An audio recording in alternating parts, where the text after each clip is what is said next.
Smile సమస్యతో బాధపడుతున్నారా? ఇప్పుడు లేజర్ చికిత్సతో ట్రీట్మెంట్ రేంజ్ హాస్పిటల్స్ లో శాశ్వత పరిష్కారం. ఇప్పుడే సంప్రదించండి. ఆంధ్రప్రదేశ్ రాజధానికి అమరావతికి ఇంటర్నేషనల్ ఎయిర్పోర్ట్ ఎక్కడ వస్తుంది?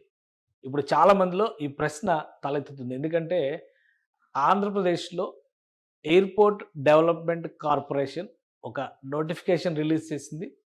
అమరావతి గ్రీన్‌ఫీల్డ్ ఎయిర్పోర్ట్‌కు సంబంధించి ఫీజిబిలిటీ సర్వేలు చేయడం, టెక్నికల్ అంశాలపైన సర్వే చేయడం దీని సారాంశం. దీంతో ఎయిర్పోర్ట్ ఎక్కడొస్తుంది అనే చర్చ విస్తృతంగా జరుగుతుంది. గతంలో కూడా మనం ఒక వీడియో చేసాం. మైలవరం ప్రాంతంలో 6,000 ఎకరాల వరకు ప్రభుత్వ భూములు అందుబాటులో ఉన్నాయి. అక్కడ ఎయిర్పోర్ట్ రావచ్చు అనేటువంటి ఒక చర్చ జరుగుతుంది. దీంతో పాటు ప్రత్యామ్నాయ స్థలాలపైన అధికారులు ఫోకస్ పెట్టారని ఇప్పుడు ఈ నోటిఫికేషన్ రిలీజ్ చేసినటువంటి క్రమంలో ఫీజిబిలిటీ సర్వేస్ జరిగేలోపు ల్యాండ్ సెలక్షన్ కూడా జరగాలి అనేటువంటి ఆలోచనతో ఏపీ ప్రభుత్వం ఉన్నట్టుగా తెలుస్తుంది. ఈ మేరకు సంబంధిత శాఖలు, విభాగాల అధికారులకి ఇప్పటికే ఆదేశాలు జారీ అయ్యాయి. ఈ నేపథ్యంలో కొన్ని పాజిబుల్ ప్రదేశాలు అమరావతి చుట్టుపక్కల ఎయిర్పోర్ట్ నిర్మాణానికి సంబంధించి ఉన్నటువంటి అవకాశాలపైన అధ్యయనం జరుగుతున్నట్టుగా తెలిసింది. ఆ ప్రదేశాలు ఏంటి? ఆయా ప్రాంతాల్లో ప్రస్తుతం ఏముంది? ఏ అంశాలను దృష్టిలో పెట్టుకుని ఆ ప్రాంతాల్లో ఎయిర్పోర్ట్ వస్తే బాగుంటుంది అనేటువంటి మాటలు ప్రచారంలోకి వచ్చాయి. ఒకసారి విశ్లేషించేటువంటి ప్రయత్నం చేద్దాం. ఓవరాల్గా మనం చూసినప్పుడు ఆంధ్రప్రదేశ్ రాజధాని, దాని నైసర్గిక స్వరూపం, చుట్టుపక్కల ప్రదేశాలు ఇవన్నీ మనం ఒకసారి చూస్తే కనుక ఇక్కడ కనిపించేటువంటి పరిణామాలు అంటే ఓవరాల్గా ఒక 200 కిలోమీటర్ల రేడియస్ని పరిశీలించాల్సిన పరిస్థితి కనిపిస్తుంది. చుట్టుపక్కల ఉన్నటువంటి ప్రాంతాలన్నింటినీ మనం అధ్యయనం చేయాలంటే. అలానే ఇప్పుడు ఆంధ్రప్రదేశ్ రాజధాని నగర నిర్మాణం జరుగుతున్నటువంటి పరిధిలో దాదాపు 50 నుంచి 80 కిలోమీటర్ల రేడియస్లో ఇంటర్నేషనల్ ఎయిర్పోర్ట్ వచ్చే అవకాశాలు ఉన్నాయనేటువంటి చర్చ నడుస్తుంది. కానీ అమరావతికి దూరంగా ఎయిర్పోర్ట్ నిర్మించేందుకు మాత్రం రాష్ట్ర ప్రభుత్వం సుముఖంగా లేదు. ఈ నేపథ్యంలోనే ఇక్కడ ఉన్నటువంటి ప్రదేశాలన్నింటినీ కూడా అధ్యయనం చేస్తున్నారు. ఏ ప్రాంతాలు, ఎందుకంటే అమరావతి పరిసర ప్రాంతాలన్నీ కూడా ఆల్రెడీ వెల్ డెవలప్డ్ నగరాలు ఉన్నటువంటి ప్రాంతం, పట్టణాలు ఉన్నటువంటి ప్రదేశాలే ఉన్నాయి. సో ఈ ప్రాంతాల్లో ఇక్కడ మనం ఒక సెంట్రల్ పాయింట్గా ఇది తీసుకుని చూసినప్పుడు ప్రస్తుతం అమరావతి నగరం, రాజధాని అమరావతి నగరం ఈ ప్రదేశంలో ఉంది. ఈ ప్రదేశాన్ని ఒక సెంట్రల్ పాయింట్గా మనం చూస్తే కనుక దీనికి అతి సమీపంలో విజయవాడ నగరం ఆల్రెడీ అభివృద్ధి చెందింది. ఇక్కడ గన్నవరం ఎయిర్పోర్ట్ సర్వీసెస్ అందిస్తుంది. అలానే ఇటుపక్కన చూస్తే కనుక విజయవాడ నగరానికి సంబంధించిన విజయవాడ నగరం దాదాపుగా ఆనుకుని డెవలప్ అయిన పరిస్థితి ఉంటే, గుంటూరు నగరం కొద్దిగా దూరంలోనే గుంటూరు నగరం ఉంది.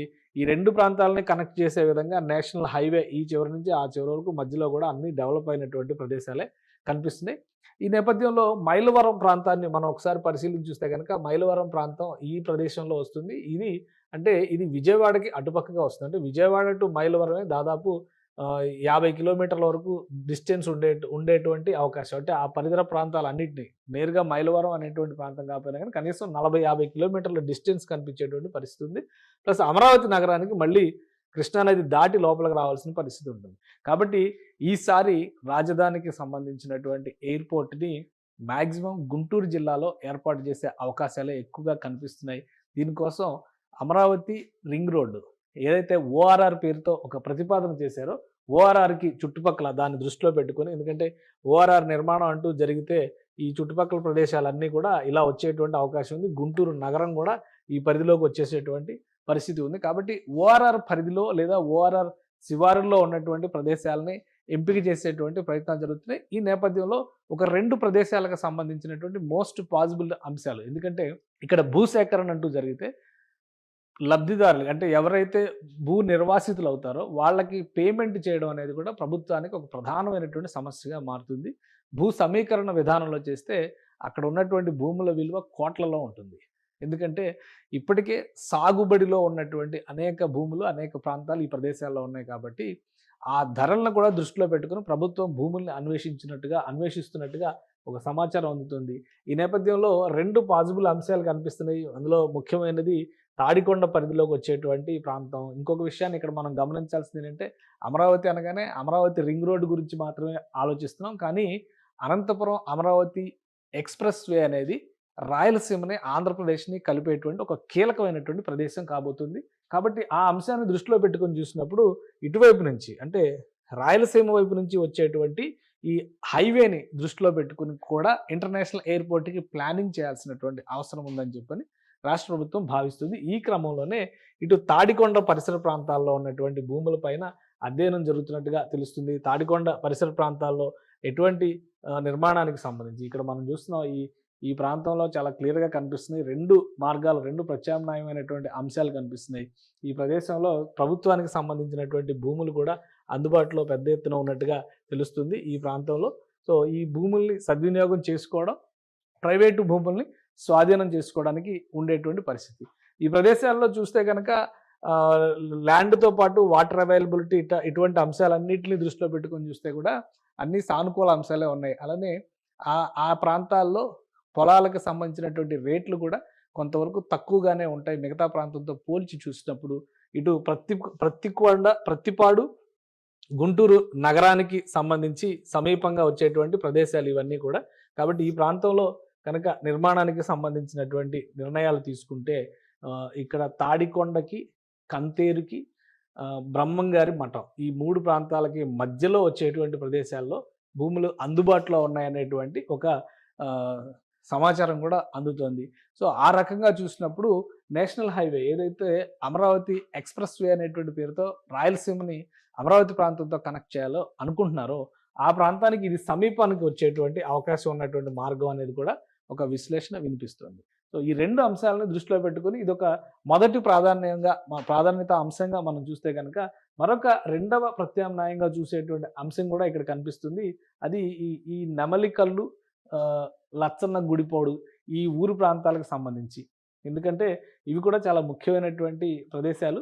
ఈ లచ్చన్న గుడిపూడి అనేటువంటి ప్రదేశం కూడా ముఖ్యమైనటువంటిది. ఇది చూస్తే మనకి ఇక్కడ మొత్తం టోటల్ మ్యాప్ పరంగా చూస్తే పెద్దపరిమి నుంచి వచ్చేటువంటి రహదారి ఇక్కడంతా కూడా ఇది ప్రస్తుతం ఇలా ఉంది గానీ, ఈ ప్రదేశం అంతా కూడా మాస్టర్ ప్లాన్‌లో భాగంగా రహదారి వ్యవస్థలన్నీ కూడా ఇటువైపు కనెక్టివిటీ వచ్చేటువంటి రహదారి వ్యవస్థలు కనిపిస్తాయి. ఇది తాడికొండ ప్రదేశం అయితే లచ్చన్న గుడిపూడి అనేది ఈ ప్రాంతం. అంటే ఇక్కడ ఈ ప్రాంతాన్ని ఒకసారి మనం పరిశీలించి చూస్తే కనుక ఈ లచ్చన్న గుడిపూడి దగ్గర నుంచి మోతడక వరకు ఉన్నటువంటి ఈ ప్రదేశంలో నెమలికల్లు, పాములపాడు ఇలా కొన్ని విలేజెస్ వస్తాయి. రావెల ఇవన్నీ కూడా ఒక దగ్గరగా వచ్చేటువంటి విలేజెస్. ఇక్కడ కూడా చిన్న చిన్న గ్రామాలు అయినప్పటికీ కూడా స్థలాల విషయంలో, పొలాల విషయంలో కానీ, స్థలాల విషయంలో కానీ, భూముల విషయంలో కానీ ఇక్కడ కూడా అవైలబిలిటీ బాగానే ఉండే అవకాశం ఉంది. ప్లస్ ఎక్కువ మందిని డిస్టర్బ్ చేసేటువంటి ఛాన్సెస్ ఉండవు అనేటువంటి సమాచారం అందుతుంది. అంటే ఇంకొక విషయం ఏంటంటే ఈ రహదారిని ఒకసారి మనం గమనించి చూస్తే కనుక ఒక్కసారి ఈ 2 ప్రదేశాలని ఒకసారి ఇలా చూస్తే ఇక్కడ కనిపించేటువంటి మరొక ఆసక్తికరమైనటువంటి విషయం, కామన్ పాయింట్ ఏంటంటే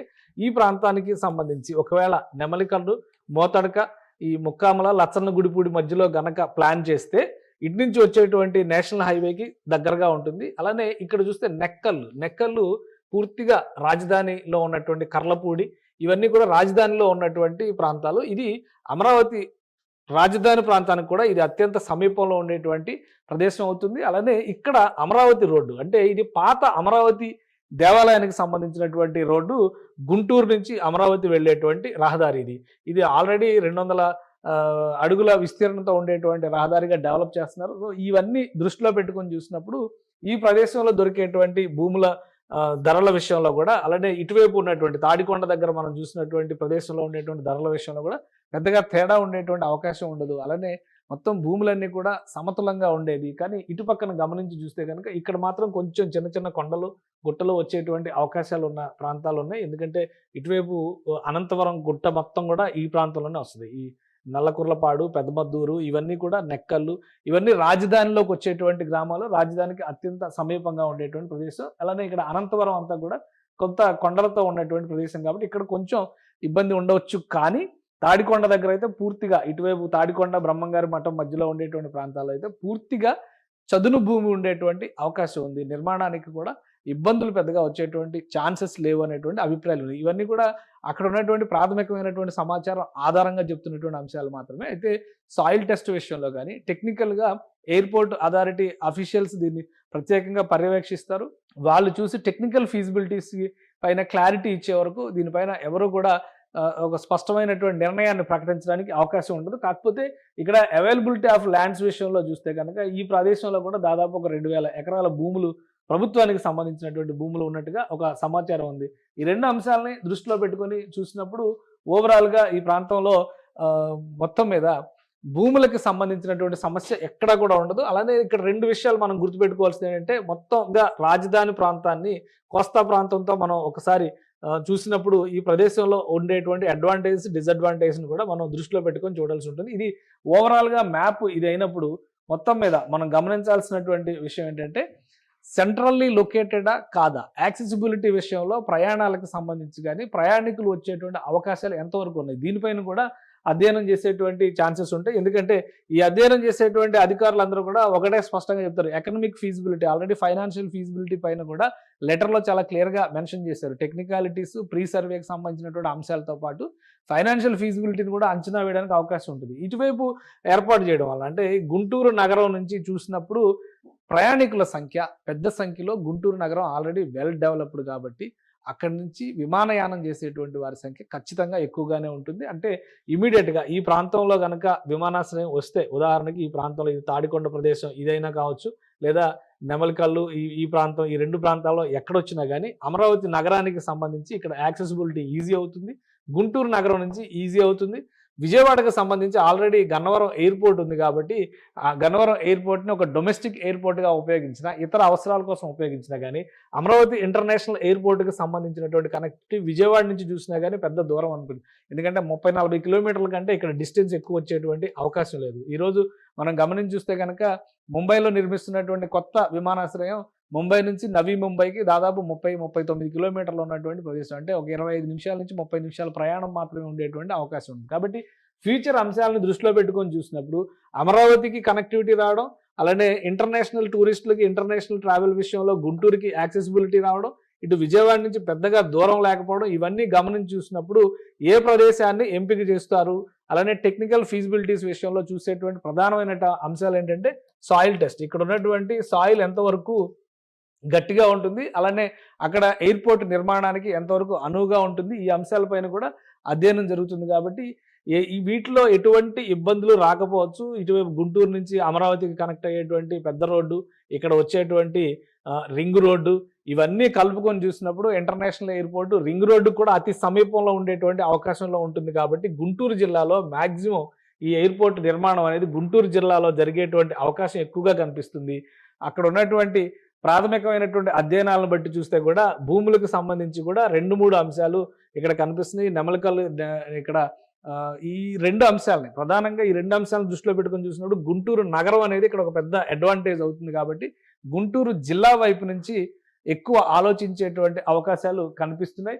ఇంకొక ప్రాథమికమైనటువంటి అంశం మనం దృష్టిలో పెట్టుకోవాల్సింది అంటే నాగార్జున సాగర్ దగ్గర కూడా ఒక ఎయిర్‌పోర్ట్ నిర్మాణం చేయాలనేటువంటి ఆలోచన ఆంధ్రప్రదేశ్ ప్రభుత్వం చేస్తుంది. ఇది మట్టపల్లి దగ్గర ఉన్నటువంటి ప్రదేశాన్ని మనం ఒక పాయింట్ కింద మనం చూస్తే కనుక ఈ ప్రాంతానికి కూడా డిస్టెన్స్ చాలా ఎక్కువ కనిపిస్తుంది. కనీసం 70-80 కిలోమీటర్ల డిస్టెన్స్ కనిపించేటువంటి అవకాశం ఉంది. అదే ఈ ప్రాంతాన్ని కాకుండా ఒకవేళ ఇప్పుడు చెప్పినటువంటి ముఖ్యంగా పల్నాడు జిల్లా పరిధిలోకి వచ్చేటువంటి కొన్ని ప్రదేశాలపైన కూడా అధ్యయనం జరుగుతుంది. కృష్ణా నదికి దగ్గరగా ఉండే విధంగా కనుక ఈ ప్రాంతంలో నిర్మాణం జరిగితే కనుక డిస్టెన్స్ కొంత మళ్ళీ తగ్గేటువంటి అవకాశం ఉంటుంది. కాబట్టి టెక్నికల్‌గా నాగార్జున సాగర్ ఎయిర్‌పోర్ట్ ఫీజిబిలిటీకి సంబంధించి కూడా ఆటంకాలు ఉండకపోవచ్చు. ఎందుకంటే అంతర్జాతీయ విమానాశ్రయం ఉన్నప్పుడు కనీసం 150 కిలోమీటర్ల నుంచి 200 కిలోమీటర్ల పరిధిలో మరొక ఎయిర్‌పోర్ట్‌ని ఎంకరేజ్ చేసేటువంటి అవకాశాలు చాలా తక్కువగా ఉంటాయి. సో ఈ అంశాలన్నింటినీ దృష్టిలో పెట్టుకొని చూసినప్పుడు అమరావతికి ఒక ప్రత్యేకమైనటువంటి ఎంటిటీ ఇవ్వాలి. ఇంటర్నేషనల్ సిటీగా డెవలప్ చేసేటువంటి క్రమంలో ఇంటర్నేషనల్ హోదా కలిగినటువంటి ఒక ఎయిర్‌పోర్ట్ రావాలి. అలానే స్థానికంగా ఉన్నటువంటి అవసరాలు, టెక్నికల్ పాయింట్స్‌ని దృష్టిలో పెట్టుకొని చూసినప్పుడు ఎటువంటి ఫైనాన్షియల్ ఫీజిబిలిటీ ఉంటుంది. ఇది కూడా చాలా ముఖ్యమైనటువంటి అంశం. అందుకని Andhra Pradesh airports developments corporation release చేసినటువంటి లెటర్‌లో ఈ ఫీజిబిలిటీ సర్వేస్ అన్నిటిని కూడా ఇన్కార్పొరేట్ చేశారు. బహుశా ఈ నెల 21వ తారీఖు వరకు దాని కన్సల్టెంట్ నియామకానికి సంబంధించినటువంటి టెండర్లని కాల్ ఫర్ చేశారు. దానికి అటెండ్ అయిన వాళ్ళలో ఫైనలిస్టులు ఎవరొస్తారు, వాళ్ళు ఇవ్వబోయేటువంటి పాసిబిలిటీస్, ప్రాబబిలిటీస్ ఏ విధంగా ఉంటాయి, అమరావతి నగర నిర్మాణానికి సంబంధించినటువంటి ఫ్యూచర్‌ని ఎందుకంటే ఈ రోజు ఉన్నటువంటి స్థితిగతులను బట్టి ఇంటర్నేషనల్ ఎయిర్‌పోర్ట్‌కి ప్లాన్ చేసేటువంటి అవకాశం లేదు. కనీసం ఒక 5 సంవత్సరాల తర్వాత 5 నుంచి 10 సంవత్సరాల తర్వాత ఆ చుట్టుపక్కల భౌగోళిక స్వరూపం కావచ్చు, ఆర్థిక విధి విధానాలు కావచ్చు, వీటన్నిటిలో ఎలాంటి మార్పులు రాబోతున్నాయో అంచనా వేయడం ద్వారా తీసుకోవాల్సినటువంటి నిర్ణయం ఇది. సో కన్సల్టెంట్‌ని ఫైనల్ చేసే వరకు ఇటువంటి పాసిబిలిటీస్ ఎన్ని ఉన్నా కానీ ప్రజలు డిస్కస్ చేయడానికి అవకాశం ఉంటుంది. కన్సల్టెంట్ ఫైనల్ అయిన తర్వాత ఈ అంశాలన్నిటినీ క్రోడీకరించడం ద్వారా మోస్ట్ పాసిబుల్ ఏరియా ఏది అనేది ఒక ఎంపిక చేసిన తర్వాత ప్రభుత్వం ఒక నిర్ణయం తీసుకోవడానికి ఛాన్సెస్ ఉంటాయి. కానీ ఇప్పుడు ఉన్నటువంటి కూటమి ప్రభుత్వ సమన్వయం, కేంద్ర రాష్ట్ర ప్రభుత్వాల మధ్య ఉన్నటువంటి సమన్వయాన్ని దృష్టిలో పెట్టుకొని చూస్తే రాష్ట్ర ప్రభుత్వం వీలైనంత వేగంగా ఈ అంశాలన్నింటినీ ఫైనలైజ్ చేయడం ద్వారా కేంద్రం అమలు చేస్తున్నటువంటి ఏవియేషన్కి సంబంధించిన విధానాలు, ముఖ్యంగా రీజనల్ కనెక్టివిటీ దగ్గర నుంచి ఎయిర్పోర్ట్ల అభివృద్ధి వరకు ఈ అంశాల క్రింద కేంద్రం ఇస్తున్నటువంటి నిధుల్ని సద్వినియోగం చేసుకోవడం, కేంద్ర ప్రభుత్వ పథకాలని విధానాలని సద్వినియోగం చేసుకోవడంలో భాగంగానే ఆంధ్రప్రదేశ్ ప్రభుత్వం అమరావతి ఇంటర్నేషనల్ ఎయిర్పోర్ట్ పైన కూడా పెద్ద ఎత్తున ఫోకస్ పెట్టింది. ఆంధ్రప్రదేశ్ ప్రభుత్వం డిజైన్ చేస్తున్నట్టుగా, విజన్ చేస్తున్నట్టుగా ఆలోచిస్తే కనుక దుబాయ్ ఎయిర్పోర్ట్ తరహాలో ఒక ఇంటర్నేషనల్ హబ్ లాంటి ఎయిర్పోర్ట్ కనీసం 3,000 నుంచి 5,000 ఎకరాల భూముల్లో ఏర్పాటు చేయాలి. అంటే కేవలం ట్రావెల్ అనేది పాయింట్ కాకుండా అక్కడ ఒక షాపింగ్ ఏరియా కింద దాన్ని మల్టీ ఫంక్షనల్ యాక్టివిటీకి కేంద్ర స్థానంగా మారే విధంగా డిజైన్ చేయాలని